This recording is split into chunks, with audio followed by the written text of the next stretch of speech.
জয় গণেশ। তো চলে আসলাম আজকে গণেশ ঠাকুর দেখতে। এটা হুগলি, কর্ণাটক। তো আজকে চলে এসেছি গণেশ ঠাকুর দেখতে।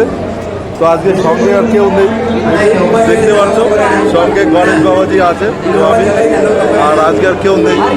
চলো তোমাদের কিছুটা দেখানোর চেষ্টা করবো আজকে। এই গণেশটাকে হুগলির রাজা বলে। তো দেখতেই পাচ্ছ কত বড়, কত সুন্দর একটা ঠাকুর, গণেশ ঠাকুর। তো তারপরে এরপরে আরও ঠাকুর আছে, সুন্দর সুন্দর ঠাকুর আছে। সব থেকে যে বড় ঠাকুরটা, সেটার কাছেও যাব, সেটাও দেখাবো। তো এই যে চলে এসেছি, দেখতেই পারছো এটা এই জায়গার মধ্যে সব থেকে বড় গণেশ ঠাকুর।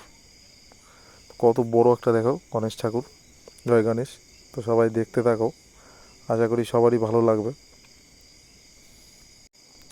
এইখানে আমি প্রতি বছরই আছি। তো এই যে দেখতে পারছো, তো অনেক লাইন দিয়ে তারপরে যাক গণেশের কাছাকাছি চলে এসেছি, ভগবানের কাছাকাছি। তো যা লাইন, পিছনে মনে হচ্ছে সাপ সিঁড়ি খেলছে।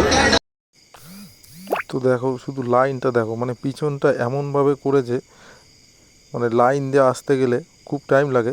তবুও এখানে মোটামুটি টাইম লাগলেও সবাই অনেকে লাইন দিয়ে দেখে, কারণ এটাই সব থেকে বড় গণেশ ঠাকুর।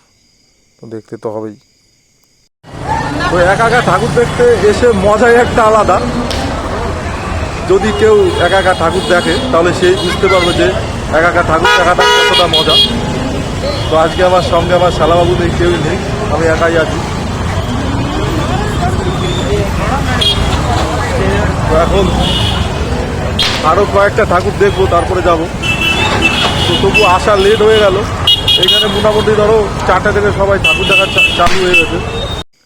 জয় গণেশ। তো সবাই ভালো থাকবে। তো তোমাদের মাঝে নতুন কিছু আবার নিয়ে আসবো। সবাই ভালো থাকবে। আর এই যে এইখানে দেখতে পাচ্ছ, এইখানে চাল দান করছে। তো অনেক থাকে না, অনেকে চাল টাল দান করে। তো এই জায়গাটা সবাই এসে দান টান করছে। তো এটাই, চলো আবার দেখা হচ্ছে নতুন কিছু নিয়ে।